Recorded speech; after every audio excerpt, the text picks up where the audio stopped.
Power star Pawan Kalyan director Sujeeth కాంబోలో తెరకెక్కుతున్న OG మూవీపై ప్రేక్షకులు ఫుల్ ఎగ్జైట్మెంట్ తో ఉన్నారు. ఇప్పటికే ఈ సినిమా షూటింగ్ పూర్తి కాగా ప్రస్తుతం పోస్ట్ ప్రొడక్షన్ పనులు శరవేగంగా జరుగుతున్నాయి. దీంతో ఓజీ నుంచి బ్యాక్ టు బ్యాక్ అప్డేట్స్ ఇస్తున్నారు మేకర్స్. నిన్న మొన్నటి వరకు హరిహర వీరమల్లు కారణంగా ఈ సినిమా అప్డేట్స్ ను కాస్త హోల్డ్ లో పెట్టారు. కానీ ఇప్పుడు వీరమల్లు రిలీజ్ అయిపోయింది. దీంతో ఓజీ టైం స్టార్ట్ అయిపోయింది. లేటెస్ట్ గా ఈ సినిమా నుంచి రిలీజ్ చేసిన హై వోల్టేజ్ ఫస్ట్ సింగిల్ అంచనాలను పీక్స్ కు తీసుకెళ్లింది. ఈ పాటకి వచ్చిన రెస్పాన్స్ చూస్తే తమన్ మ్యూజిక్ పరంగా మరోసారి తన మాస్ మ్యూజిక్ చూపించినట్టుగా స్పష్టమవుతోంది. ముఖ్యంగా ఓజీ బీజిఎం పై భారీ ఎక్స్పెక్టేషన్స్ ఉన్నాయి. ఇక ఈ సినిమా ప్రమోషన్స్ ను వేగవంతం చేసిన చిత్ర యూనిట్ ఇప్పుడు మరో సాలిడ్ మాస్ ట్రీట్ ఇవ్వడానికి రెడీ అయినట్టుగా తెలుస్తుంది. ఈ ఆగస్టు 15కి అదిరిపోయే సర్ప్రైజ్ ప్లాన్ చేస్తున్నారట.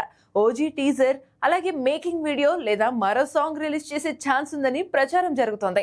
Pawan stylish look, mass action mode, stunning visuals ను ఈ సర్ప్రైజ్ లో చూపించే అవకాశం ఉందని టాక్ వినిపిస్తుంది. ఇందులో ఎంతవరకు నిజం ఉందో తెలియదు కానీ ఫ్యాన్స్ మాత్రం ఓ రేంజ్ లో హైప్ పెంచేసుకుంటున్నారు. అసలు ఓజీ సినిమా ఏమో గానీ ప్రమోషన్ల పరంగా ఫ్యాన్స్ కి పిచ్చెక్కించేలా ఉన్నారు మేకర్స్. మరి ఓజీ ఎలా ఉంటుందో తెలియాలి అంటే సెప్టెంబర్ 25 వరకు వెయిట్ చేయాల్సిందే.